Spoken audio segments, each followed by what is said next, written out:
¿Y si el tesoro más grande de su vida estuviera justo frente a usted todos los días, pero reclamarlo pudiera destruir el único mundo que esa persona conoce?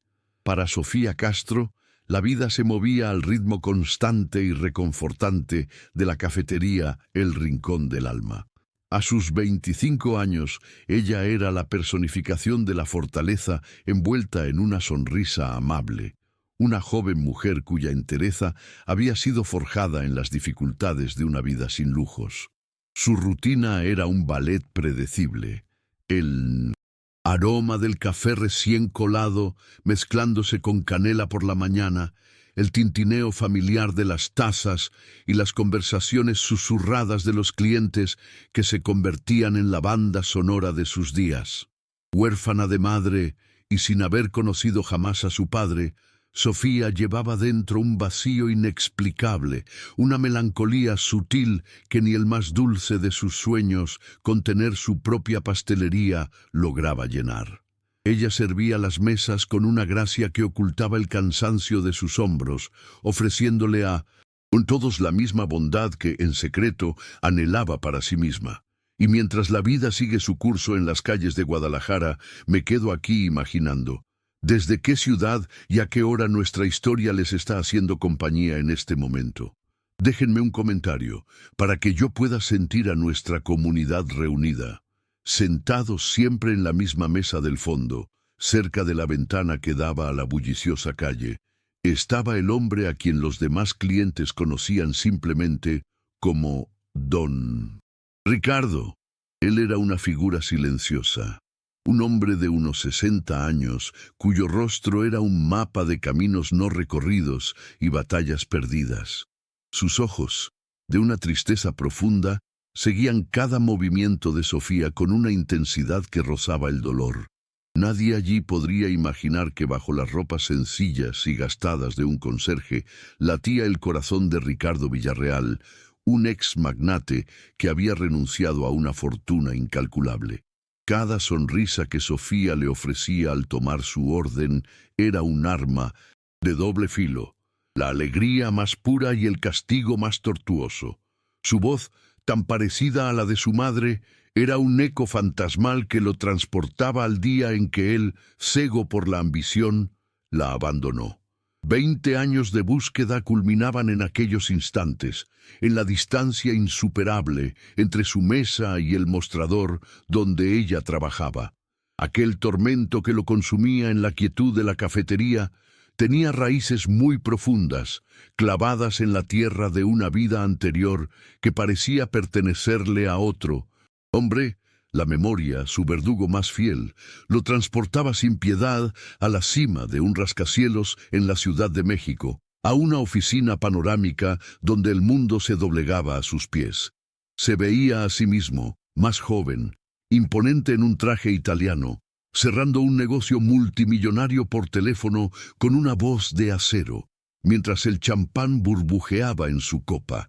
Pero al fondo de la escena, como una pintura triste, estaba la imagen de su esposa, la madre de Sofía, preparando una pequeña maleta con una dignidad silenciosa, sus gestos comunicando una derrota que él se negaba a ver. El recuerdo más doloroso, sin embargo, era el de una discusión, la última de tantas. Las palabras que él gritó aquel día aún resonaban en su alma como un veneno incurable. «No tengo tiempo para ser padre». Una frase que en el momento le pareció una declaración de poder, pero que se reveló como la sentencia de su propia condena. La escena final de aquella vida era siempre la misma. El lujoso interior de su coche, el cristal oscuro separándolo del mundo, y del otro lado la carita de su hija de 5 años, con la manita abierta, pegada contra el cristal, como si intentara tocar al padre que ya se había ido. Se dijo a sí mismo que era por su bien, para construir un imperio que ella heredaría. La mentira que los hombres ambiciosos se cuentan a sí mismos hasta que la soledad se convierte en su único reino. Durante 20 años, Ricardo pagó por aquel instante. 2 décadas viviendo como un fantasma en 1900. su propia vida, siguiendo pistas falsas que se deshacían como ceniza entre sus dedos, de Tijuana a Chiapas, envejeciendo en cuartos de hotel baratos y en trabajos manuales que castigaban su cuerpo, pero nunca lo suficiente para aplacar la culpa en su alma. Finalmente instalado en Guadalajara, en un pequeño departamento en el barrio de Santa Tere, su vida como conserje era su penitencia diaria.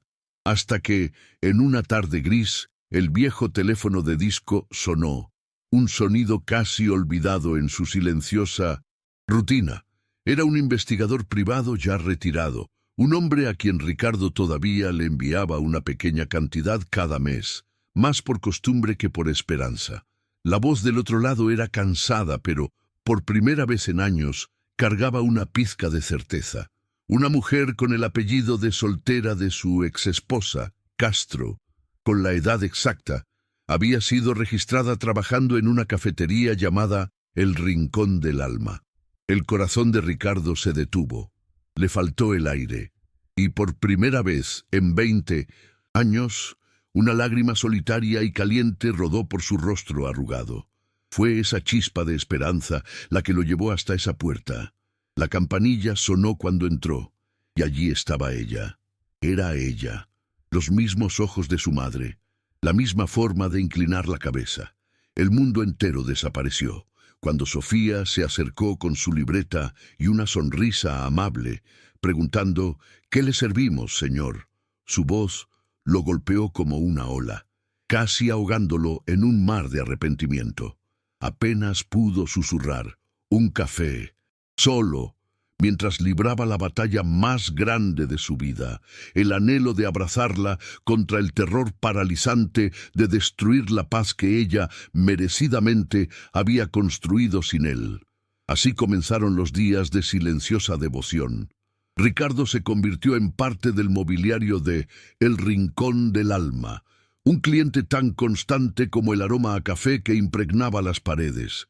Para Sofía, él era simplemente Don Ricardo, el señor amable y callado de la mesa del fondo que parecía encontrar un extraño consuelo en la rutina de la cafetería. Ella no podía saber que para él aquellos momentos eran un oasis en el desierto de su penitencia. A través de fragmentos de conversaciones que lograba escuchar, él iba reconstruyendo el rompecabezas de la vida de su hija, cada pieza un tesoro y una tortura. Escuchó sobre su sueño de estudiar repostería, un anhelo que Sofía mencionaba con un brillo en los ojos que contrastaba con la preocupación por el dinero. Descubrió que ella cuidaba de una tía enferma, un deber que asumía con una madurez y un amor incondicional que llenaban a Ricardo de un orgullo doloroso. Y percibió su constante inquietud por el alquiler, una sombra que amenazaba con apagar la luz de su espíritu trabajador. Incapaz de revelar su identidad, el dinero se convirtió en su única forma de hablar, su única manera de cuidarla desde la distancia. Empezó a dejar propinas generosas, billetes que a veces superaban el costo de su modesto consumo, doblados discretamente bajo la taza vacía. Veía el rostro de Sofía iluminarse con una mezcla de sorpresa y gratitud, un alivio que le calentaba el alma, seguido de una leve arruga de confusión en su frente. ¿Por qué aquel hombre tan sencillo era tan espléndido con ella? La gratitud de Sofía era sincera, pero una pequeña semilla de curiosidad y una casi imperceptible desconfianza comenzaba a brotar en su corazón. Elena Márquez, la dueña de la cafetería, era una mujer forjada en la observación, una matriarca de su pequeño universo de mesas y sillas.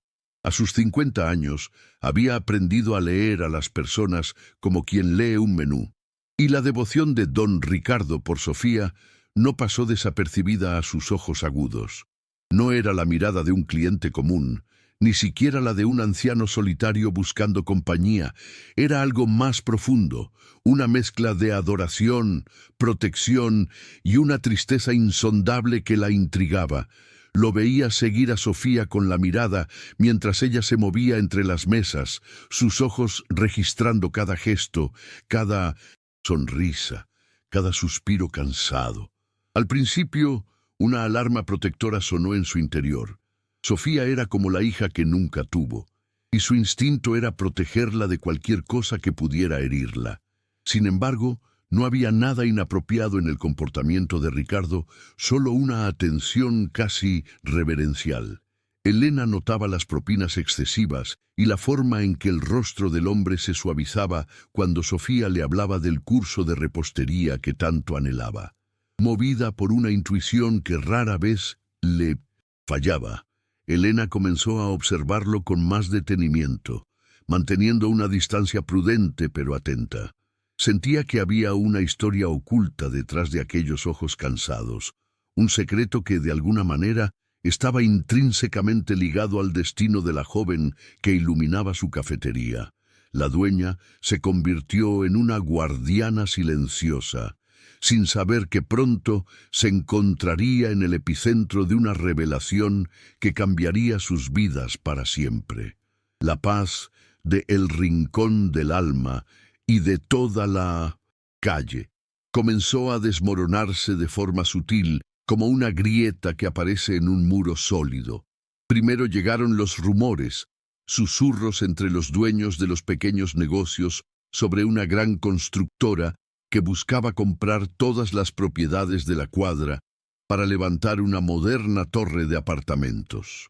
Luego, los rumores tomaron forma humana. Un hombre joven y de sonrisa afilada, llamado Mateo, empezó a visitar cada local. Vestía trajes caros que no encajaban en la atmósfera sencilla del barrio y hablaba de progreso y ofertas irrechazables con una confianza que rozaba la arrogancia. Cuando entró en la cafetería, una corriente de aire frío pareció colarse con él. Ricardo, desde su rincón, lo observó todo. Vio la manera en que Mateo menospreciaba la decoración del lugar con la mirada, y la forma en que su sonrisa no llegaba a sus ojos cuando se dirigió a Elena, tratándola con una condescendencia apenas disimulada. Vio la firmeza con la que Elena defendía su negocio, el trabajo de toda su vida, pero también notó la sombra de preocupación que cruzó su rostro, y lo más importante, vio a Sofía. La vio tensarse detrás del mostrador, sus manos apretando el trapo de cocina, su sonrisa habitual volviéndose una máscara frágil para ocultar la angustia que le provocaba aquella amenaza. El santuario de su hija estaba siendo profanado, y la impotencia era un veneno que quemaba las venas de Ricardo, despertando al león que había jurado mantener dormido para siempre. Ver el miedo en los ojos de Sofía fue la chispa que encendió la pólvora del pasado de Ricardo. El celador sumiso desapareció, y en la soledad de su pequeño apartamento esa noche resurgió el estratega, el magnate que no conocía la derrota. No podía enfrentarse a ellos directamente. Eso lo expondría y destruiría el anonimato que tanto le había costado construir. Pero tampoco podía quedarse de brazos cruzados. El dinero ya no era su arma principal, pero su mente, su astucia, seguían intactas. Rebuscó en una vieja caja de madera hasta que encontró una agenda telefónica de su vida anterior. La mayoría de los nombres estaban tachados, fantasmas de un mundo al que ya no pertenecía. Pero uno no lo estaba. El de un viejo abogado que, décadas atrás, le debía un favor tan grande que juró pagarlo sin importar cuándo ni cómo. Desde un teléfono público, para no dejar rastro, Ricardo hizo la llamada. Su voz, al principio temblorosa, recuperó la autoridad de antaño. El tono de mando que movía montañas y cerraba tratos imposibles. No pidió mucho, solo una asesoría anónima para un grupo de pequeños comerciantes en Guadalajara. Días después, un aire de esperanza renovada sopló en la calle. Un abogado se había presentado, ofreciendo sus servicios de forma gratuita para organizar una resistencia legal. En la cafetería, mientras limpiaba una mesa, Sofía le comentó a Elena con un brillo de alivio en la mirada. Parece que tenemos un ángel guardián. Ricardo, en su mesa, bajó la vista hacia su taza de café y, por dentro, sintió el calor de una victoria que le supo más dulce que todos los millones que había ganado en su vida. La resistencia legal organizada por el abogado anónimo dio frutos. Los comerciantes, antes aislados y temerosos, ahora formaban un frente unido, una muralla de dignidad contra la que chocaban las tácticas de la constructora. Mateo, acostumbrado a derribar puertas con amenazas y ofertas vacías, se encontraba por primera vez con una resistencia inteligente y coordinada. Su frustración crecía con cada día que pasaba, y esa frustración lo llevó de vuelta a el rincón del alma, el corazón de la rebelión. Entró con una furia mal disimulada, sus ojos buscando a Elena. Ricardo, desde su mesa, sintió la tensión como un cambio en la presión del aire. Mateo intentó una última vez intimidar a Elena, hablándole de los costos legales, del tiempo perdido, pero ella se mantuvo firme, con una nueva serenidad en la mirada. Derrotado por el momento, Mateo se giró, y sus ojos se posaron en Ricardo. Con un desprecio evidente le espetó: «Y usted, viejo, disfrutando del espectáculo». Ricardo levantó la vista de su taza. Sus ojos no eran los de un conserje, sino los de un rey destronado. Con una voz baja, pero cortante como el cristal, replicó: «A veces los activos más valiosos no figuran en el balance final, jovencito». La frase, tan fuera de lugar en la boca de un simple celador, golpeó a Mateo con la fuerza de una bofetada. No fueron solo las palabras, fue el tono, la cadencia, la absoluta y fría confianza de un hombre que había movido millones con una sola orden. Mateo se quedó helado, parpadeando. ¿De dónde conocía esa arrogancia, esa precisión letal? Miró a Ricardo, tratando de encajar las piezas, de encontrar un rostro familiar bajo las arrugas y la ropa gastada. No pudo, pero una peligrosa semilla de duda y sospecha quedó plantada en su mente. Ese viejo no era quien aparentaba ser. La familiaridad de aquella frase persiguió a Mateo como un fantasma.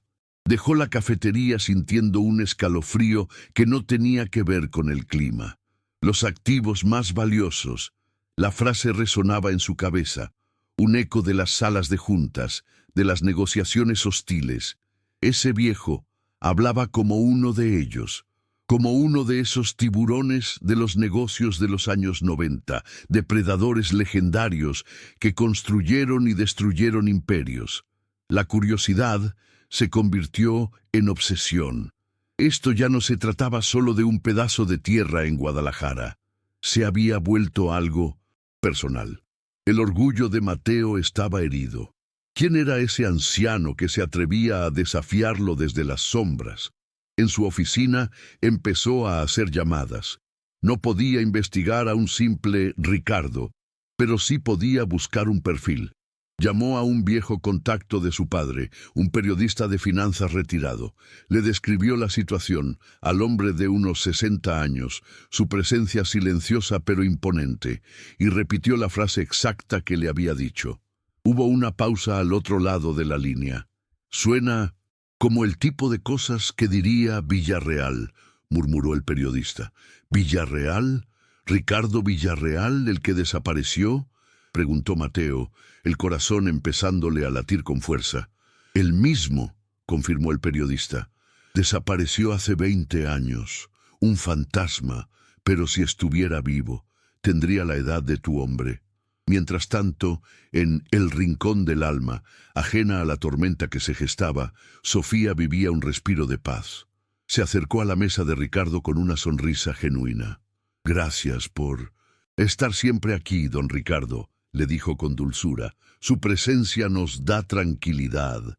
Ricardo sintió que el alma se le partía en dos, conmovido por la inocencia de su hija y a la vez aterrorizado porque sabía que el lobo de su pasado por fin había olfateado su rastro. La victoria de los pequeños comerciantes fue una afrenta que el orgullo de Mateo no pudo tolerar. Cuando la ley no pudo doblegarlos, decidió romperlos. Una mañana, Sofía llegó a la cafetería para encontrar no el cálido abrazo del aroma a café, sino el hedor nauseabundo de aguas negras. Durante la noche, alguien había saboteado deliberadamente las tuberías principales, inundando la cocina y parte del salón con un agua sucia y pestilente. El corazón de Sofía se hundió hasta el suelo. El rincón del alma no era solo su trabajo, era su hogar, su refugio. Verlo profanado de esa manera, sus sueños ahogados en la inmundicia, fue como una herida física. Elena, aunque trataba de mostrarse fuerte, tenía la mirada de una capitana viendo su barco hundirse. Colgaron un letrero de cerrado por reparaciones en la puerta, cada letra una espina en el alma. La reparación sería costosa, un golpe casi mortal para sus finanzas ya de por sí frágiles. Sofía pasaba las horas con un trapeador en la mano y lágrimas silenciosas en los ojos, viendo cómo el lugar que tanto amaba se había convertido en un cascarón vacío y maloliente. Ricardo, al enterarse, sintió una rabia helada y pura como nunca antes. La impotencia de ver sufrir a su hija, de saber que su propio pasado había atraído a este chacal a su puerta, era una tortura que superaba cualquier penitencia que se hubiera autoimpuesto. El golpe de gracia llegó al día siguiente. Mateo se presentó en la acera, frente a la cafetería cerrada, con la sonrisa de un depredador que acorrala a su presa. Elena y Sofía estaban afuera, contemplando el desastre, cuando él se acercó con una falsa compasión. Una verdadera lástima, dijo, saboreando cada palabra. Quizás ahora mi oferta les parezca más razonable. Fue en ese momento que Ricardo, que observaba desde el otro lado de la calle, no pudo más. El padre protector aniquiló al celador penitente. Cruzó la calle con una determinación que hizo que incluso Mateo retrocediera un paso. Ignorando a Sofía, se plantó frente al joven y su voz, aunque baja, tenía el filo del acero. Esta táctica de apalancamiento forzado sobre activos vulnerables es un movimiento de manual, pero torpe y con demasiada exposición legal, dijo Ricardo con una frialdad que congeló el aire.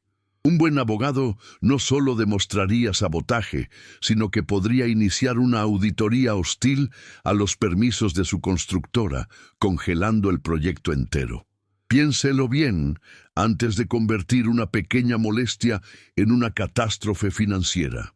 El torrente de jerga empresarial, la seguridad de la amenaza, la estrategia de contraataque, todo salió de él como un instinto largamente reprimido.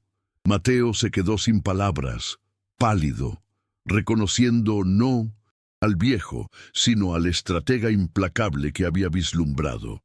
Pero no fue el único. Elena, a su lado, lo escuchó todo, y en su mente la imagen del amable y callado don Ricardo se hizo añicos, reemplazada por un signo de interrogación tan grande y desconcertante como el hombre mismo.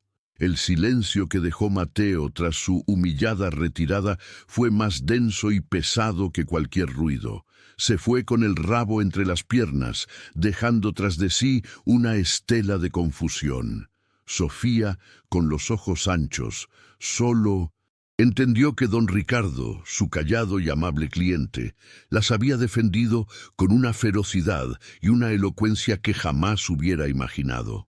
Sentía una gratitud inmensa, pero también un desconcierto que no sabía cómo procesar. ¿De dónde había salido ese hombre? Elena, sin embargo, no sentía gratitud, sentía un vértigo, como si el suelo bajo sus pies se hubiera convertido en un abismo. Las palabras de Ricardo resonaban en su mente: auditoría hostil, apalancamiento forzado, catástrofe financiera. No eran las palabras de un conserje, eran las armas verbales de un general de la guerra corporativa. Y entonces, como un relámpago en la oscuridad, recordó otro detalle. El murmullo de Mateo semanas atrás, la palabra que no había entendido en su momento. Villarreal. Con una excusa apresurada a Sofía sobre tener que hacer unas llamadas importantes, Elena prácticamente corrió a su casa. El desastre de la cafetería, que hasta hace un momento era su única preocupación, palideció ante el misterio que ahora la consumía.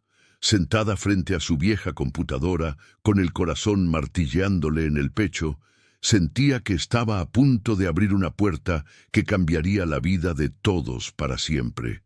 Con manos temblorosas, Elena comenzó a escribir en el buscador. Primero, las frases que recordaba.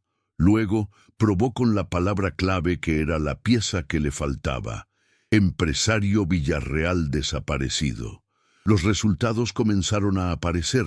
La mayoría eran especulaciones y artículos sin fundamento. Pero entonces vio un enlace de un archivo digital de una revista de negocios de hacía 20 años. El titular la paralizó. El enigma de Ricardo Villarreal, el magnate que renunció a su imperio. Hizo clic. La página tardó un momento en cargar, un momento que pareció una eternidad. Y entonces apareció la foto. Un hombre más joven, con el cabello oscuro y una mirada de acero, vestido con un traje impecable. Era más joven, sí, pero los ojos, Dios mío, los ojos eran inconfundibles. Eran los mismos ojos de don Ricardo, cargados con la misma tormenta de tristeza y determinación. Elena leyó el artículo con la respiración contenida, devorando los detalles de su imperio, su reputación de tiburón de los negocios y su abrupta y misteriosa desaparición. Y entonces llegó al último párrafo, la frase que lo conectó todo, la verdad que la golpeó con la fuerza de una revelación divina y terrible. Tras de sí, Villarreal dejó una esposa y a su única hija, entonces de 5 años, de 1900. Nombre Sofía. El mundo de Elena se detuvo. Sofía. Su Sofía. El rompecabezas estaba completo. El amable conserje, el ángel guardián, el hombre de las propinas generosas, no era otro que el padre perdido de la niña que ella quería como si fuera suya. El peso de aquel secreto monumental cayó sobre sus hombros con una fuerza abrumadora. Con el peso del mundo sobre sus hombros, Elena cerró la computadora. El desastre de las tuberías rotas, la amenaza de Mateo, todo se había vuelto secundario. Ahora, solo existía una verdad, tan dolorosa como ineludible. Sabía que no podía esperar. Salió de su casa y caminó las pocas cuadras hasta la cafetería, no con la prisa de la urgencia, sino con la lentitud solemne de quien se dirige a cambiar un destino. Lo encontró en el callejón trasero, un espacio triste y olvidado que ahora parecía el escenario perfecto para una confesión. Ricardo estaba de espaldas, con una escoba en la mano, barriendo escombros con un gesto mecánico y repetitivo, como si intentara poner en orden el caos de su propia alma. Estaba tan absorto en su penitencia que no la sintió llegar. Elena se detuvo a unos pasos, el corazón latiéndole con una mezcla de compasión y temor. Lo miró y ya no vio al conserje ni al magnate. Vio simplemente a un padre roto por el arrepentimiento. Se aclaró la garganta suavemente y cuando él se giró, sus ojos eran los de un hombre acorralado. No hubo acusaciones en la voz de Elena, solo la calma de una verdad inevitable. «He estado investigando», dijo ella, su voz apenas un susurro. «Lo he visto todo. Las revistas, su historia». Hizo una pausa, dejando que el peso de sus palabras llenara el aire. «Usted es su padre, ¿verdad?» La pregunta no fue una estocada, sino la llave que finalmente abrió el dique que Ricardo había construido alrededor de su corazón durante 20 años. El hombre que había enfrentado a juntas directivas enteras, que había movido fortunas con una sola palabra, se desmoronó. La escoba cayó de sus manos con un ruido sordo. Se apoyó contra la pared de ladrillos y por primera vez Elena vio la verdadera magnitud de su agotamiento. Un sollozo seco y desgarrador escapó de su pecho. Sí, confesó, con la voz rota por décadas de dolor contenido. Soy yo. Y entonces las palabras brotaron como un río amargo, una confesión torrencial que lo vació por completo. Le contó todo. El imperio que construyó sobre los cimientos de su familia rota, la ceguera de su ambición, el último recuerdo del rostro de su hija a través del cristal de un coche, y la agonía de una búsqueda de 20 años que lo había despojado de todo, menos de su culpa. Cada día, continuó, con lágrimas surcando su rostro curtido, me siento en esa mesa y me pregunto si tengo algún derecho a respirar el mismo aire que ella. Mi más grande terror, Elena, es que la verdad la envenene, que al verme no vea a un padre, sino al monstruo que la abandonó, que me odie, porque es lo que merezco. Elena escuchó cada palabra, cada sollozo ahogado, sin interrumpir. Dejó que el torrente de dolor de aquel hombre inundara el silencio del callejón. En ese instante, la desconfianza que había sentido se derritió como cera bajo el sol. Vio más allá del magnate y del secreto. Vio las ruinas de un hombre que se había castigado a sí mismo con un exilio de 2 décadas. Un hombre cuya única riqueza eran los momentos robados en que podía ver a su hija sonreír desde lejos. Su instinto maternal, siempre tan ferozmente protector con Sofía, se extendió ahora hacia él. Entendió que el mayor miedo de Ricardo no era el odio de su hija, sino la posibilidad de causarle un dolor aún más profundo que el de su ausencia. Se acercó lentamente, como quien se aproxima a un animal herido, y su voz, cuando habló, fue suave pero firme. «El odio es un veneno fácil, Ricardo», le dijo mirándolo a los ojos. «Pero el perdón es un milagro, y a veces los milagros llegan cuando uno deja de sentirse merecedor de ellos. Usted no ha envenenado la vida de Sofía, la ha observado con una devoción que yo misma he atestiguado. Ha sufrido en silencio, y eso, ante los ojos de Dios, también es una forma de penitencia». Las palabras de Elena fueron un bálsamo en una herida abierta. Ricardo levantó la vista, sus ojos anegados en lágrimas, encontrando los de ella, y por primera vez en mucho tiempo no vio juicio, sino compasión. Vio fe, la fe de una mujer buena que veía el corazón detrás del error. «Usted tiene razón», continuó Elena, su voz cobrando una nueva fuerza, una nueva determinación. «Ella merece la verdad, pero más que eso, Ricardo, ella merece un padre que luche por ella, no desde las sombras, no con propinas debajo de una taza, a plena luz del día». Su mirada se desvió hacia la puerta cerrada de la cafetería. Ese lugar es su sustento, es el sueño que la mantiene en pie. Salvar este rincón del alma es salvar su futuro. Deje de observarla como un fantasma y empiece a luchar por ella como el padre que debió ser. Las palabras de Elena encendieron una llama diminuta en la oscuridad del alma de Ricardo. Luchar, ya no solo observar. La idea era aterradora, pero también liberadora. Por primera vez, un propósito claro emergía de la niebla de su arrepentimiento. Una historia de sacrificio y esperanza que apenas comienza.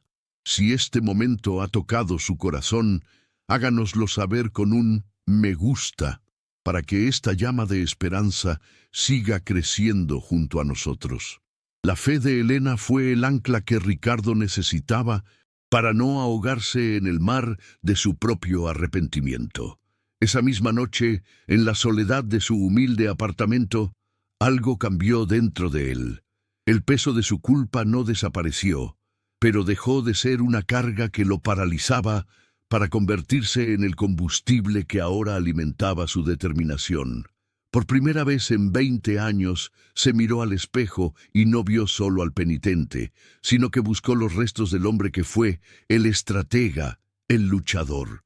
Rebuscó de nuevo en su vieja caja de recuerdos, pero esta vez no con nostalgia, sino con la precisión de un soldado que elige sus armas. Sacó la misma agenda telefónica de cuero, pero ahora sus dedos no dudaron. Marcó el número del abogado que le debía aquel favor, un hombre llamado Julián, ahora anciano, pero cuya lealtad había sido forjada en el fuego de las batallas corporativas de antaño. Cuando Julián escuchó la voz de Ricardo al otro lado de la línea, hubo un largo silencio, el silencio de quien escucha a un fantasma. «Ricardo, eres tú. Te creía muerto», balbuceó el viejo abogado. «Lo estuve, Julián», respondió Ricardo, su voz sin un ápice de temblor, recuperando el timbre de autoridad que su viejo amigo reconoció al instante.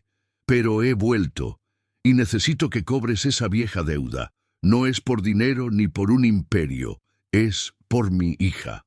A partir de esa llamada, se desató una tormenta silenciosa pero devastadora. Ricardo, operando desde las sombras de su pequeño apartamento, se convirtió en el general de un ejército de un solo hombre, con Elena como su valiente y única teniente. Cada mañana ella le llevaba un café y un pan dulce, y en la trastienda de la aún cerrada cafetería, él le entregaba instrucciones escritas en servilletas de papel. Eran estrategias complejas, planes de ataque legal que desnudaban las vulnerabilidades de la constructora de Mateo. Con la información que Ricardo le proporcionaba, el abogado Julián comenzó a tejer una red legal implacable. Solicitaron registros públicos, encontraron irregularidades en los permisos de construcción, destaparon una maraña de empresas fantasma diseñadas para evadir impuestos y, lo más importante, encontraron un patrón de acoso a pequeños comerciantes en otros proyectos. Ricardo, con su conocimiento enciclopédico de las tácticas más sucias del mundo de los negocios, anticipaba cada movimiento de Mateo, guiando a Julián para que estuviera siempre 2 pasos por delante. Elena observaba a este nuevo Ricardo con un asombro reverencial. El hombre, triste y encorvado, se transformaba durante sus reuniones. Su postura se erguía, sus ojos brillaban con una inteligencia feroz. Estaba presenciando el despertar de un titán, un hombre que usaba las mismas armas que una vez lo corrompieron para proteger la pureza del mundo de su hija. La estrategia de Ricardo fue un golpe maestro, ejecutado con la precisión de un cirujano. La información que proporcionó, canalizada a través del viejo Julián, se convirtió en una bomba mediática. Un pequeño periódico local, ansioso por una historia que enfrentara al pueblo contra los poderosos, publicó un reportaje demoledor que exponía las prácticas fraudulentas de la constructora.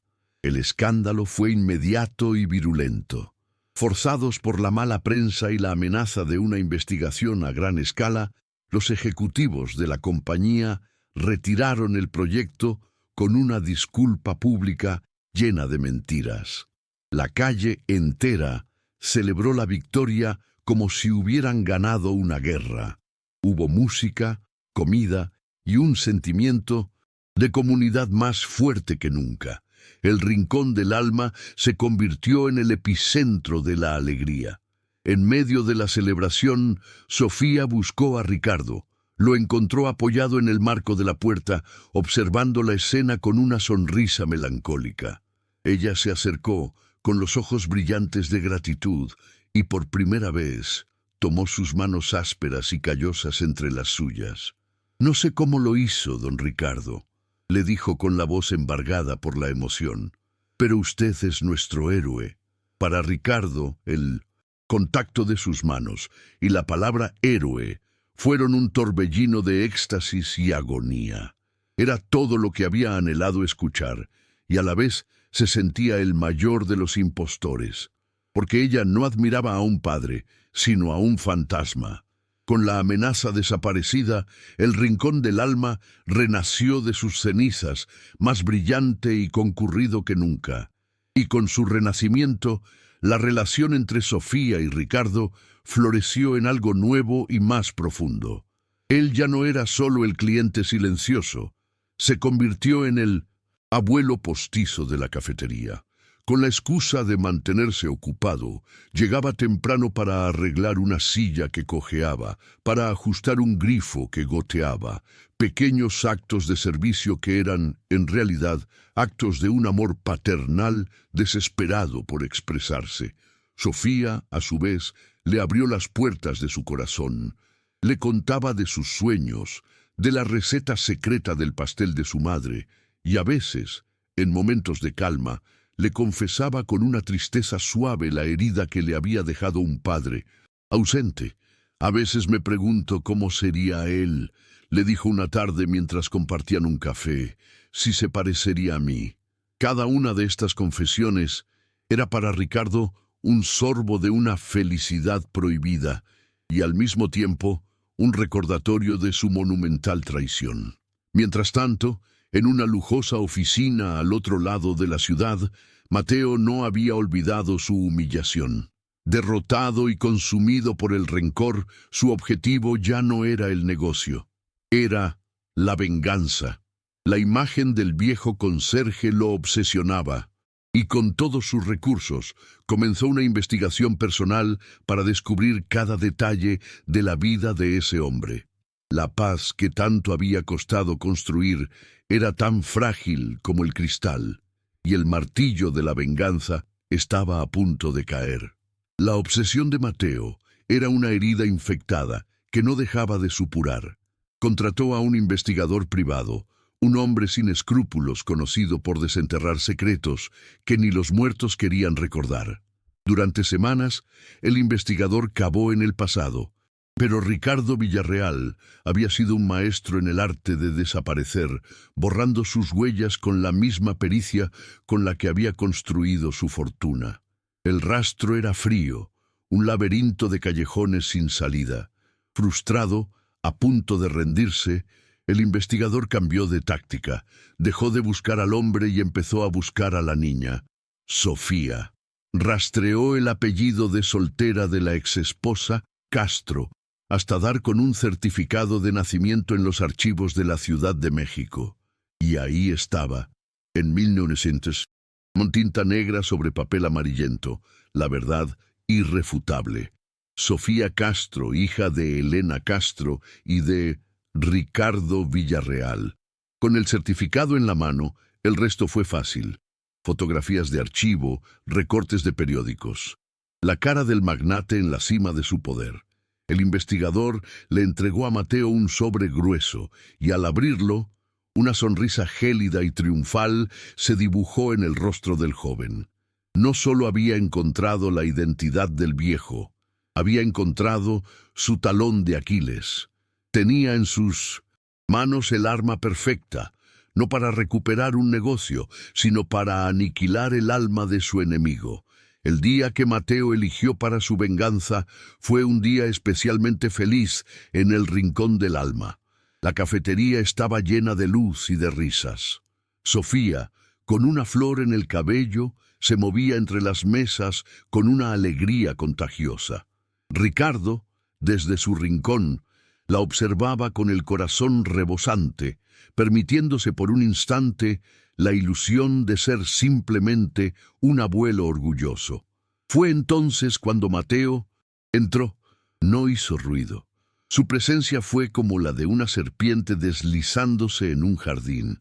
Caminó directamente hacia el mostrador, ignorando a todos los demás, y esperó a que Sofía se acercara. Cuando ella le sonrió, lista para tomar su orden, él sacó su teléfono. «No quiero un café», dijo con una voz suave y venenosa. «Solo quiero mostrarte algo». Le enseñó la pantalla. En ella, la foto de un Ricardo Villarreal más joven y poderoso. «Este hombre», continuó, su voz cortando el aire, «es un famoso millonario que abandonó a su única hija hace 20 años. Sofía lo miró, confundida, sin entender.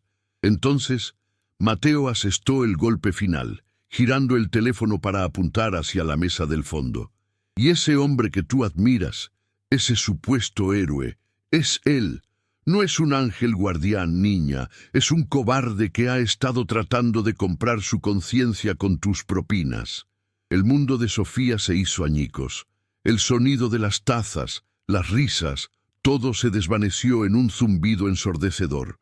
Su mirada fue del teléfono al rostro de Ricardo, y la bondad que siempre había visto en sus ojos se transformó en la más monstruosa de las mentiras. El tiempo se detuvo en el rincón del alma. Cada cliente, cada empleado, se convirtió en una estatua de sal, testigos mudos de la explosión de una vida. Para Sofía, el aire se volvió espeso, imposible de respirar. El rostro sonriente de Mateo, el brillo triunfal en sus ojos, se desvaneció en un segundo plano.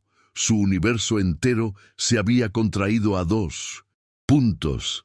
La foto en el teléfono y el hombre que se ponía de pie, lentamente en la mesa del fondo. La verdad la golpeó no como una ola, sino como un rayo, carbonizando cada recuerdo feliz que había construido con don Ricardo, cada propina generosa, cada palabra amable, cada silla reparada. Todo se reconfiguró en su mente como parte de una mentira cruel y calculada. La gentileza que ella había admirado se transformó en una traición monumental, una manipulación de su afecto más puro. Sintió una oleada de náuseas, una humillación tan profunda que le quemaba la piel. De repente, la mirada de Elena, su jefa, su mentora, su figura materna, también le pareció cómplice. ¿Acaso todos lo sabían? ¿Había sido ella la única tonta en este teatro del engaño? El sentimiento de ser cuidada, que tanto había atesorado, se pudrió convirtiéndose en el sentimiento de ser observada como un experimento, como un objeto de caridad. La tristeza de su orfandad fue reemplazada por una rabia helada, el dolor de haber sido abandonada 2 veces por el mismo hombre. Con pasos que no sentía suyos, Sofía caminó hacia él. El murmullo de la cafetería se había convertido en un silencio sepulcral. Cada mirada estaba clavada en ella, pero no veía a nadie, solo a él. Ricardo la vio acercarse, y en su rostro estaba la expresión de un hombre que recibe la sentencia de muerte que ha esperado durante 20 años. No había sorpresa, solo la resignación de quien sabe que su juicio final ha llegado. Se encontraron en el centro del salón, en la tierra de nadie entre las mesas. Las lágrimas de Sofía no eran de tristeza, sino de furia. Eran perlas de dolor que quemaban sus mejillas. Todo, susurró ella, con la voz rota pero firme, una voz que él apenas reconoció. Todo fue una mentira. No era una pregunta, era una condena.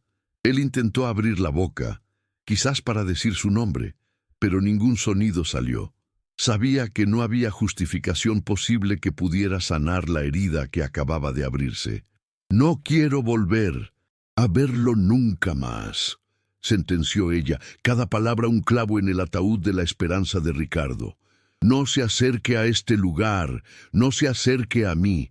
Para mí, usted murió hace 20 años».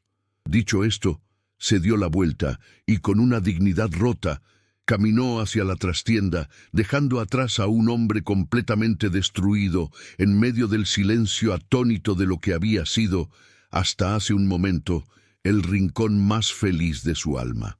Ricardo salió de la cafetería como un autómata, un hombre hueco. No, sintió las miradas de lástima o de curiosidad de la gente. El sol de la tarde le parecía frío, y los sonidos vibrantes de Guadalajara se habían convertido en un murmullo sordo y distante. Cada paso de vuelta a su apartamento era un martirio. Las palabras de Sofía, «Para mí, usted murió hace 20 años», eran un eco incesante en el vacío de su mente. La sentencia final que confirmaba que su penitencia había sido en vano. No había comprado el perdón, solo había profanado la paz de su hija con la mentira de su presencia.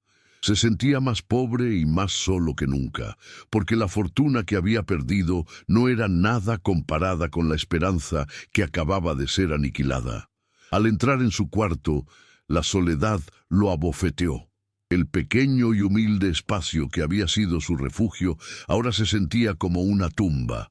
Se sentó en el borde de su cama, con la espalda encorvada por un peso que ya no era invisible. Era el peso de una segunda pérdida, una pérdida infinitamente más dolorosa, porque esta vez ella lo había mirado a los ojos antes de desaparecer. Su mayor miedo no era que ella lo odiara, era que su existencia le causara dolor, y ese miedo se había hecho realidad de la forma más brutal posible. Horas más tarde, cuando la noche ya había envuelto la ciudad, alguien llamó suavemente a su puerta. Era Elena. Había pasado la tarde lidiando con el corazón destrozado de Sofía, escuchando su llanto, su rabia, su sensación de traición. Y al ver la profundidad de la herida de la joven, comprendió que el silencio de Ricardo ya no era una opción. Lo encontró sentado en la penumbra, una sombra de hombre. Llevaba consigo una pequeña caja de madera, algo que Ricardo le había entregado semanas atrás, para que la guardara en un lugar seguro. La dejó sobre la mesita de noche. Ricardo ni siquiera la miró. «Se acabó, Elena», susurró él con la voz de un fantasma. «La he perdido para siempre». Elena negó con la cabeza, su mirada firme en la oscuridad. «No», dijo ella con una fuerza que lo sorprendió. «Usted le ha mostrado el fantasma de quien era, el millonario de las revistas, el hombre que la abandonó». Se inclinó un poco hacia él, su voz volviéndose un ruego apasionado. «Pero ella no conoce a este hombre, al que ha pasado 20 años buscándola, al que ha vivido como un monje para estar cerca de ella». Puso una mano sobre la caja. «Usted no le enseñó quién era. Ahora, muéstrele en quién se ha convertido». Las palabras de Elena se quedaron flotando en el aire denso de la habitación, mucho después de que ella se marchara. Ricardo permaneció inmóvil, sus ojos fijos en la pequeña caja de madera que descansaba sobre la mesa. Durante horas luchó contra una guerra interna, su mente un campo de batalla entre la desesperación que le gritaba que huyera, que desapareciera para siempre como Sofía le había ordenado, y la última y temblorosa chispa de valor que las palabras de Elena habían encendido. Muéstrele en quién se ha convertido. ¿Y en quién se había convertido? No en un héroe, ni en un padre merecedor de ese título. Se había convertido en una búsqueda, en un arrepentimiento andante. Se levantó con la lentitud de un anciano mucho mayor de lo que era, y con manos temblorosas abrió la caja. Dentro no había nada de valor monetario, solo el tesoro de una vida dedicada a enmendar un único error. Sacó los viejos cuadernos, sus cubiertas gastadas y sus páginas amarillentas llenas de su apretada caligrafía, documentando cada pista falsa, cada ciudad visitada, cada esperanza rota. Sacó los mapas de México con docenas de pueblos y ciudades marcados con círculos rojos. Sacó las fotos descoloridas que le había pagado a un artista para que dibujara, imaginando cómo se vería Sofía a los 10, a los 15, a los 20 años. Y sacó los cientos de informes de investigadores privados, la crónica de su fracaso a lo largo de 2 décadas. No era la historia de un padre, era la autopsia de la vida de un hombre arrepentido. Y se dio cuenta de que Elena tenía razón. No le quedaba nada que perder, excepto la oportunidad de que su hija conociera esa verdad. Tomó la caja y salió a la noche. No sabía qué iba a decir, ni siquiera si ella le permitiría hablar. Solo sabía que tenía que intentarlo, no para buscar el perdón, sino para ofrecerle la única verdad que le quedaba. Caminó por las calles vacías de Santa Tere, cada paso una oración silenciosa. Al llegar a la calle de Sofía, se detuvo en la acera de enfrente, observando la ventana de su apartamento, una pequeña luz amarilla encendida contra la oscuridad. Era el faro que había guiado su vida durante los últimos meses, y ahora parecía la puerta de una fortaleza inexpugnable. El miedo lo atenazaba, un terror helado de volver a ver el odio en sus ojos, de ser la causa de más lágrimas. Estuvo a punto de dar media vuelta, de aceptar su destino como el monstruo de su historia. Pero entonces recordó la manita de su hija contra el cristal del coche, un recuerdo que lo había perseguido durante 20 años. Y comprendió que irse ahora sería abandonarla por segunda vez. Respirando hondo, cruzó la calle. No llamó a la puerta. Simplemente se sentó en el escalón de la entrada, con la caja de madera sobre sus rodillas, y esperó, dispuesto a pasar allí la noche si era necesario, un vigía solitario esperando la improbable salida del sol. Dentro de su pequeño apartamento, Sofía era prisionera de una tormenta. La rabia era la ola más alta, un tsunami de traición que ahogaba cualquier otro sentimiento.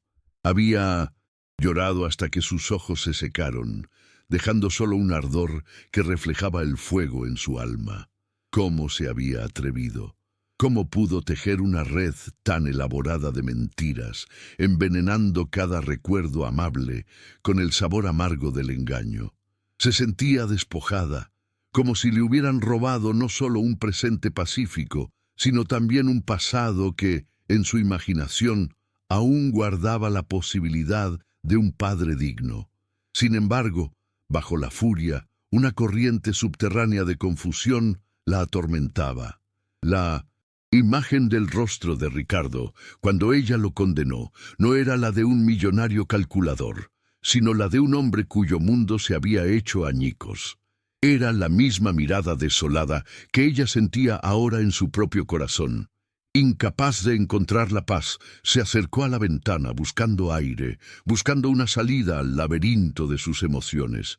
Y entonces lo vio, sentado en el escalón de la entrada de su edificio, una figura encorvada bajo la pálida luz de un farol, inmóvil como una estatua de la derrota. No era el monstruo de su rabia, era solo un viejo triste. Y esa imagen, tan patética y solitaria, agrietó la dura coraza de su ira, permitiendo que un dolor más profundo y complicado se filtrara. Con un nudo en la garganta, decidió bajar. No para perdonar, ni para escuchar, sino para decirle que se fuera, para borrar su presencia de su calle, de su vida, para siempre. El chirrido de la puerta principal al abrirse fue el único sonido en la quietud de la noche. Ricardo levantó la cabeza, con un sobresalto, y cuando sus ojos se encontraron con los de ella, Sofía vio en ellos un abismo de miedo y una súplica desnuda. Él se puso de pie torpemente, aferrándose a la caja de madera como si fuera el único salvavidas en un océano de desesperación. Sofía abrió la boca para desatar las palabras frías y cortantes que había ensayado, pero la voz de él, baja y rota, la detuvo. «No he venido a pedirte perdón, Sofía», dijo, y cada palabra parecía costarle un trozo de su alma. «No hay perdón. Para lo que hice, y ciertamente no lo merezco». Extendió la caja, no hacia ella, sino colocándola suavemente en el escalón entre los dos. «Esto no es un regalo. No hay dinero ni joyas aquí. Aquí están mis últimos 20 años, cada cuaderno, cada mapa, cada informe, cada día de mi vida buscándote». Levantó la vista por última vez, sus ojos anegados en lágrimas que no se atrevían a caer. «Yo no pido tu perdón. Solo quería que supieras que, desde el día en que te perdí, cada segundo de mi vida ha tratado de encontrar el camino de regreso a ti». Y entonces hizo lo más inesperado. Se dio la vuelta y comenzó a alejarse. Un hombre que se resignaba a caminar de vuelta a la oscuridad, dejándola a ella sola con la evidencia tangible de su penitencia. Sofía se quedó paralizada, viendo cómo la espalda de su padre se encogía con cada paso que lo alejaba de ella. Su andar no era el de un hombre que se marcha, sino el de una vida que se rinde. Su cerebro le gritaba que lo dejara ir, que era lo que se merecía, lo que ella misma le había exigido, pero su corazón, traidor y confundido, estaba anclado a la imagen de aquel hombre desolado, desapareciendo en la oscuridad. Sus ojos se desviaron hacia la caja de madera que reposaba en el escalón, un cofre del tesoro al revés, lleno no de riquezas, sino de miseria y obsesión. Por un largo momento no la tocó. Temía lo que pudiera encontrar dentro, más mentiras o peor aún, una verdad tan dolorosa que la destrozaría por completo. Finalmente, movida por una fuerza que no comprendía, se arrodilló. Sus dedos temblaban al rozar la madera vieja.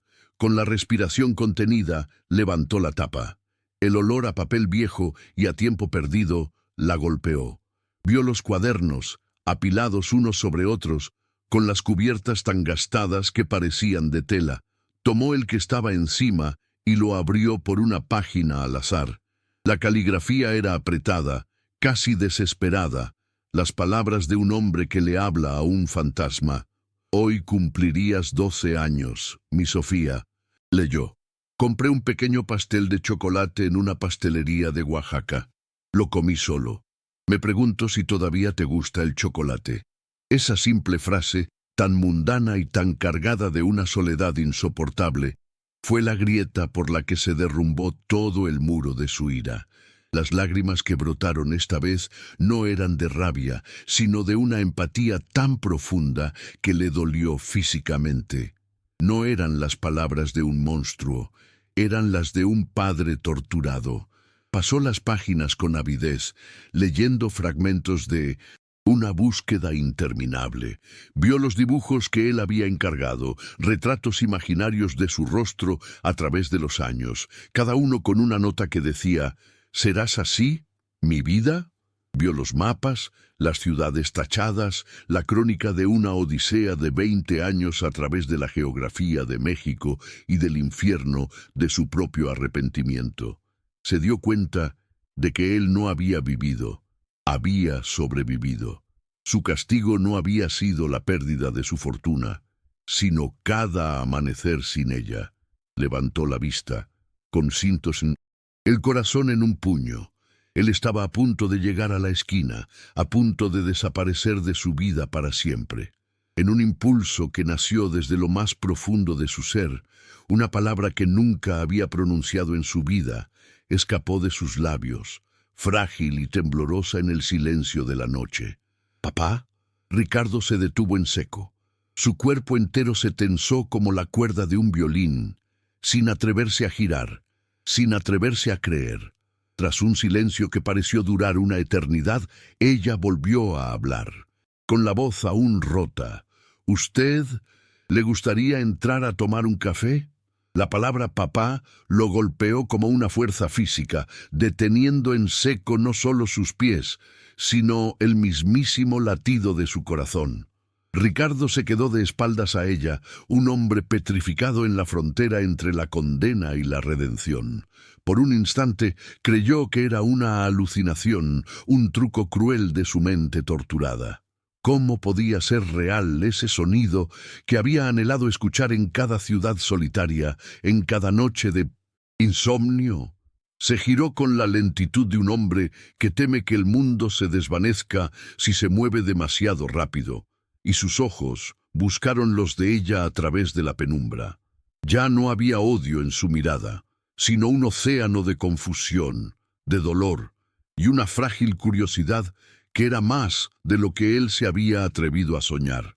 Cada paso de regreso hacia ella fue un milagro, una travesía más larga y aterradora que los 20 años de búsqueda.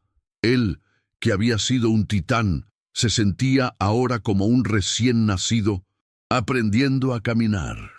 Sofía lo vio acercarse, un extraño con el rostro de su padre, y el pánico y la certeza luchaban en su pecho. Cuando él finalmente se detuvo frente a ella, frente a la puerta abierta de su hogar, el aire se cargó con el peso de todo el tiempo perdido. No hubo abrazos ni sonrisas, solo dos almas rotas, de pie en el umbral de una posibilidad imposible. El apartamento de Sofía era pequeño, pero lleno de vida. su vida, la que había construido con sus propias manos, puntada a puntada. Había pequeñas macetas con flores en el alféizar de la ventana, cojines de colores en un sofá modesto y un aroma a canela que flotaba en el aire. Para Ricardo, entrar en ese espacio fue como entrar en un santuario sagrado. Se sentó torpemente en la silla que ella le señaló, sintiéndose un gigante en una casa de muñecas, temeroso de romper algo con su sola presencia. Sofía se movió hacia la cocina con una torpeza que no era habitual en ella, sus manos seguras ahora temblando mientras preparaba el café. El silencio entre ellos no era vacío, sino denso, lleno de las palabras que aún no se atrevían a pronunciar. Cuando ella le entregó la taza, sus dedos se rozaron por una fracción de segundo, un contacto que envió una descarga eléctrica a través de ambos. Se sentaron uno frente al otro, el vapor del café ascendiendo entre ellos como un velo. Él no probó el café. Solo sostuvo la taza caliente, sintiendo su calor como la primera promesa de un amanecer después de una noche que había durado 20 años. Ella lo observaba, mirando sus manos, las manos que habían escrito esos diarios, y por primera vez comenzó a ver al hombre detrás del fantasma. Fue Sofía quien rompió el silencio. Su voz era apenas un murmullo, pero resonó en la quietud del pequeño apartamento. «Oaxaca», dijo, mirando la taza de café en lugar de a él. «¿De verdad comió un pastel de chocolate solo en mi cumpleaños?»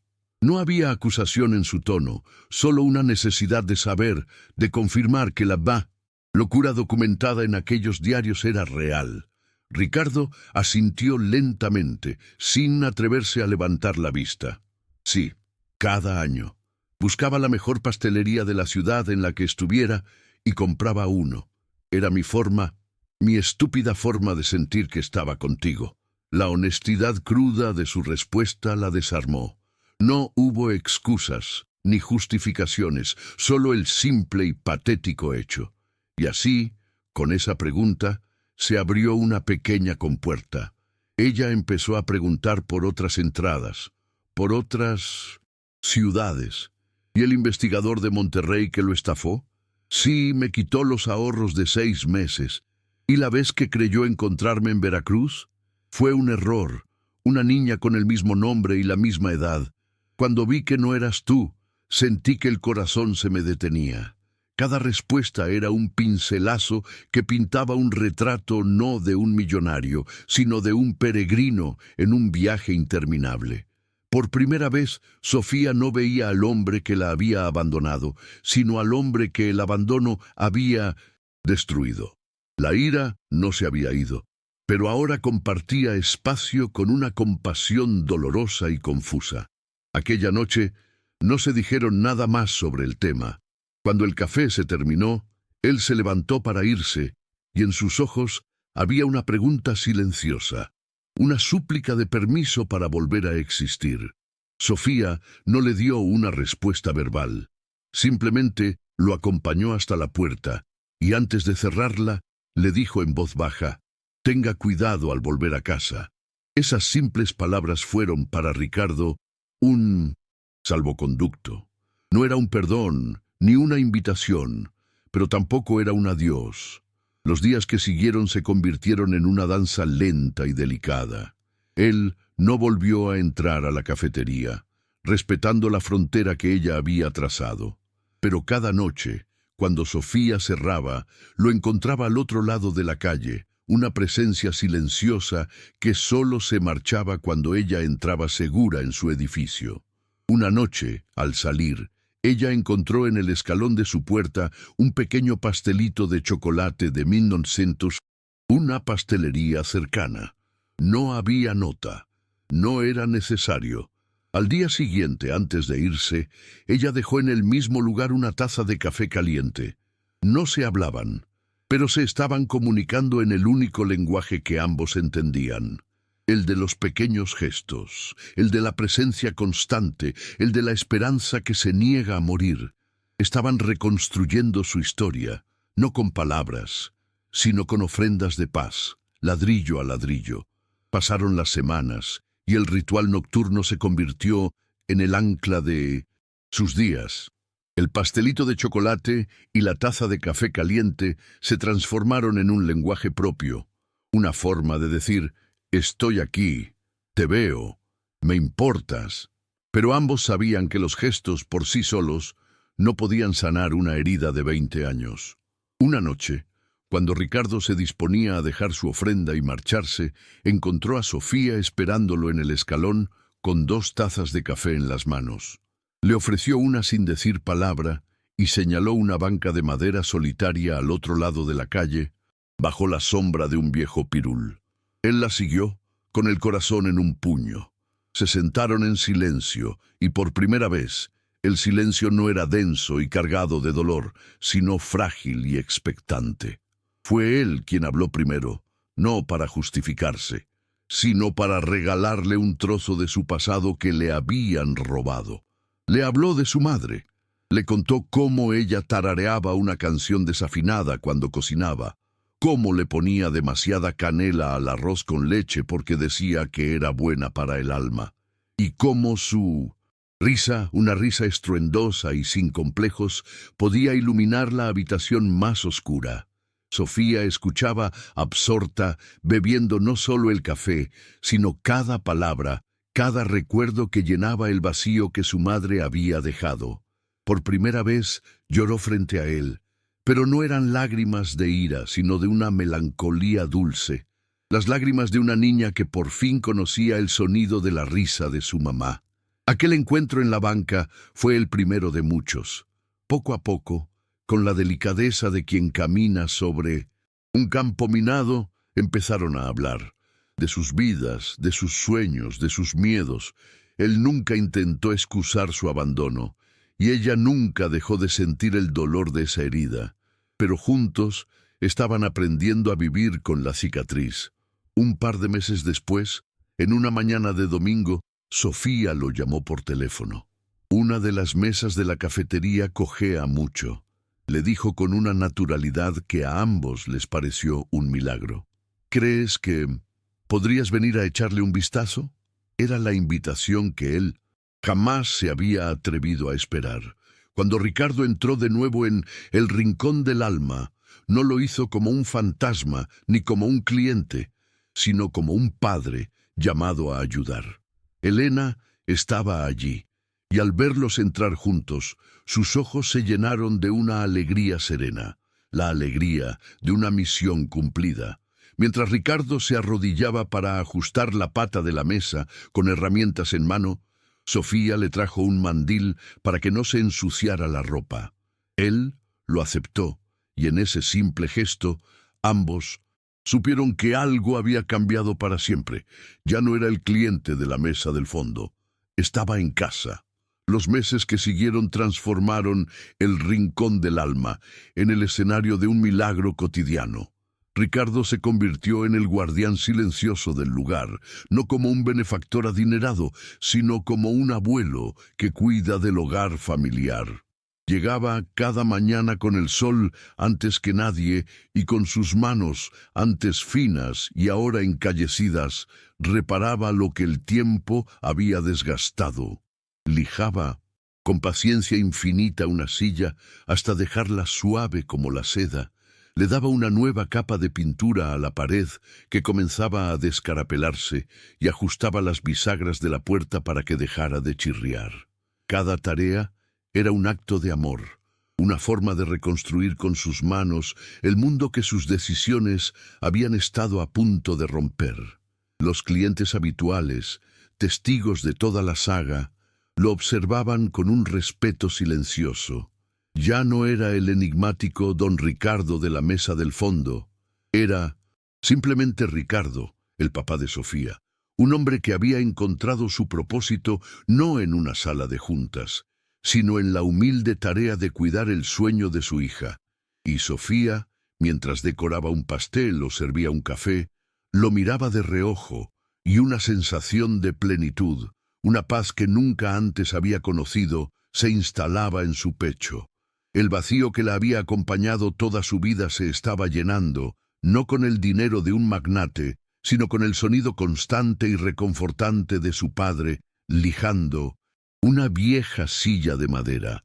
El tiempo no solo sanó, sino que también construyó, con la cafetería más próspera que nunca, gracias a la estabilidad y al amor que ahora impregnaban sus paredes, Sofía finalmente pudo cumplir su sueño.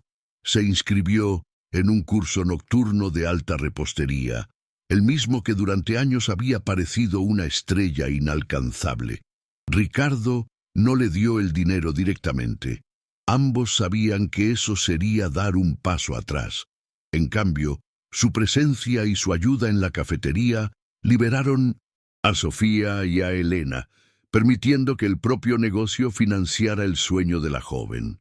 La noche en que Sofía recibió su diploma, meses después, no hubo una gran fiesta. La celebración fue mucho más significativa. En el pequeño apartamento de Sofía, los tres, ella, Ricardo y Elena, se sentaron a la mesa a comer el primer pastel que ella había creado como repostera profesional. Mientras Ricardo probaba un trozo, sus ojos se llenaron de lágrimas, pero esta vez eran de una alegría tan pura y abrumadora que no sintió la necesidad de ocultarlas. No había recuperado su fortuna, pero había ganado algo infinitamente más valioso, el privilegio de estar allí en una noche cualquiera, celebrando un pequeño triunfo, siendo simple y maravillosamente el padre de Sofía. Un año después, el Rincón del Alma era un lugar transformado. Ya no era solo una cafetería, sino el corazón latente de un pequeño imperio de dulzura. Los pasteles de Sofía se habían vuelto legendarios en el barrio, y la gente hacía fila para llevarse a casa un trozo de la magia que ella creaba con sus manos. Pero la transformación más profunda no estaba en el menú, sino en los ojos de sus dueños. Un día, para celebrar el aniversario de la primera vez que Ricardo había entrado por esa puerta, cerraron el local más temprano.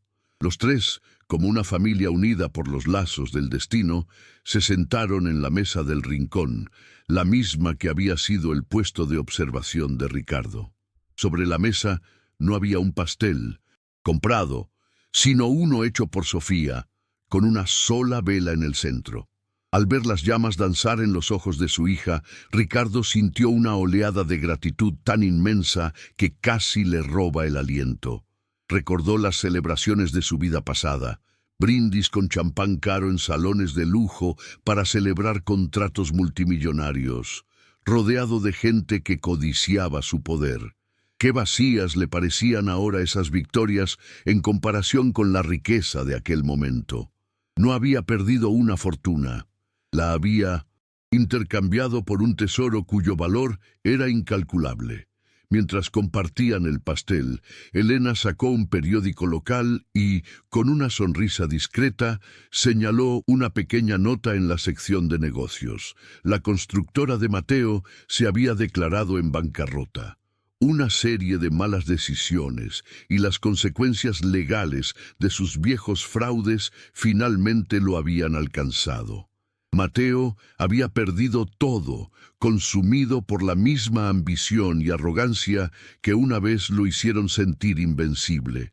Sofía leyó la noticia, pero en su rostro no había rastro de alegría o venganza, solo una serena indiferencia.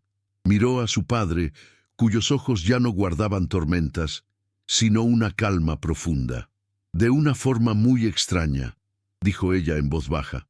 Supongo que le debo las gracias. Su crueldad fue lo que finalmente rompió el silencio. Ricardo tomó la mano de su hija sobre la mesa, un gesto que ahora era tan natural como respirar. El mal que hacen los hombres a menudo regresa a ellos, respondió él. Pero el bien, que tú diste, tu capacidad de perdonar, eso es lo que construye un futuro. Sofía sonrió, una sonrisa plena y llena de planes. Hablando de futuro, dijo, he estado pensando, el Rincón del Alma necesita una ampliación, una pastelería de verdad, y necesitaré un socio. No uno que ponga dinero, sino uno que se asegure de que cada silla sea fuerte y cada pared esté llena de amor. La pregunta no necesitaba ser formulada. La respuesta estaba en las lágrimas de felicidad que, por fin, Ricardo se permitió derramar sin vergüenza alguna. La ampliación de El Rincón del Alma no fue solo una obra de ladrillos y cemento, fue la reconstrucción de una familia. Ricardo, con el delantal cubierto de serrín y una luz en la mirada que no se compra con dinero, se entregó al proyecto con el fervor de un hombre que construye su propia redención. No contrató a nadie. Él mismo lijó cada viga de madera, colocó cada azulejo del piso nuevo y pintó las paredes de un color cálido que recordaba a los amaneceres de Guadalajara. Cada clavo que martillaba parecía fijar un recuerdo feliz en el lugar de uno doloroso. Sofía, por su parte, era el alma creativa, diseñando el mostrador de exhibición para sus pasteles, eligiendo las cortinas y supervisando cada detalle con la confianza de una mujer que por fin era dueña de su propio destino. Elena los observaba desde la distancia, con el corazón rebosante, viendo cómo padre e hija trabajaban en una sincronía perfecta, a menudo sin necesidad de palabras, comunicándose con miradas y sonrisas cómplices. El sonido de la sierra de Ricardo se mezclaba con la risa de Sofía, y el olor a madera nueva se entrelazaba con el aroma a vainilla que se escapaba de la cocina. Estaban construyendo más que una pastelería, estaban construyendo un hogar. Pasaron los meses y la pastelería y cafetería del alma floreció, convirtiéndose en el orgullo del barrio de Santa Tere. La gente ya no solo venía por el café o los pasteles, sino para contagiarse de la atmósfera de paz que emanaba del lugar. Una noche, después de un día particularmente ajetreado, cuando el último cliente se hubo marchado, Sofía encontró a Ricardo sentado en la misma banca de madera bajo el pirul, simplemente observando la luz cálida que se derramaba desde las ventanas de su negocio. Ella se sentó a su lado, recargando la cabeza en su hombro, un gesto que se había vuelto su refugio. Nunca imaginé que la felicidad pudiera sentirse así, tan tranquila, susurró ella. Ricardo rodeó sus hombros con un brazo protector y miró las estrellas que comenzaban a asomarse. Yo pasé la mitad de mi vida persiguiendo el ruido, hija, respondió él con la voz suave y serena de un hombre en paz. Y resulta que el verdadero tesoro, el único que importa, estaba aquí, en el silencio de una noche tranquila, esperándome. Ya no era el magnate, ni el celador, ni el fantasma. Era simplemente un padre, sentado junto a su hija, habiendo encontrado en la sencillez de aquel momento una riqueza que ninguna fortuna podría jamás igualar. Los años pasaron, no como un torrente, sino como un río sereno que nutre la tierra a su paso. La pastelería y cafetería del alma se convirtió en una institución, un lugar donde el tiempo parecía moverse más despacio y los corazones encontraban un refugio. Una tarde de otoño, para celebrar el cumpleaños de Ricardo, Sofía colgó el letrero de cerrado en la puerta más temprano. No hubo invitados ni una fiesta ostentosa. La celebración era solo para ellos tres, su pequeña y perfecta familia. Sofía trajo de la cocina un pastel de moca, el favorito de Ricardo, con sus 70 y tantas velas parpadeando valientemente. Mientras ella y Elena le cantaban las mañanitas, Ricardo cerró los ojos, no para pedir un deseo, pues ya no le quedaban anhelos por cumplir, sino para grabar ese momento en su memoria. Recordó sus cumpleaños pasados, eventos fastuosos, llenos de extraños que brindaban por su fortuna, noches que terminaban en una soledad tan vasta como su cuenta bancaria. Abrió los ojos y vio el rostro de su hija iluminado por las velas y por un amor incondicional. Vio a Elena aplaudiendo con una sonrisa de abuela orgullosa y comprendió que había tardado 70 años en recibir su primer verdadero regalo de cumpleaños, el calor de un hogar. Más tarde, mientras recogían los platos, Ricardo se detuvo a mirar sus propias manos bajo la luz de la cocina.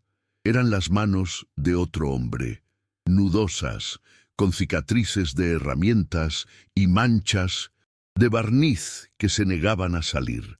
Recordó cómo esas mismas manos, décadas atrás, habían sido lisas y pálidas, manos que solo tocaban plumas finas para firmar contratos que movían el destino de miles de personas, pero que nunca habían aprendido a mecer una cuna. Aquellas manos de millonario solo habían sabido soltar. Estas, las manos de un carpintero, solo habían sabido construir una silla, una mesa, un negocio, un puente de regreso al corazón de su hija. Sintió una mano suave posarse sobre las suyas. Era Sofía. Ella siguió su mirada y entendió todo lo que pasaba por su mente. No dijo nada, simplemente apretó sus dedos, un gesto que lo decía todo. Estas son las manos que quiero recordar. Estas son las manos de mi padre. Ricardo levantó la vista y la miró, y en la profundidad de sus ojos vio el reflejo de un hombre que finalmente había sido perdonado. No solo por ella, sino, y quizás más importante, por sí mismo. La escena final de nuestra historia no sucede en un día especial, sino en una tarde cualquiera, varios años después. La pastelería está llena de la suave luz del atardecer. Sofía, con algunas hebras plateadas asomando en su cabello oscuro, está detrás del mostrador, no sirviendo a clientes, sino enseñándole a una pequeña niña de unos 5 años cómo colocar con cuidado una fresa sobre un pastelito de crema. La niña, con los ojos de su madre y la sonrisa traviesa de su abuelo, se concentra con una seriedad adorable.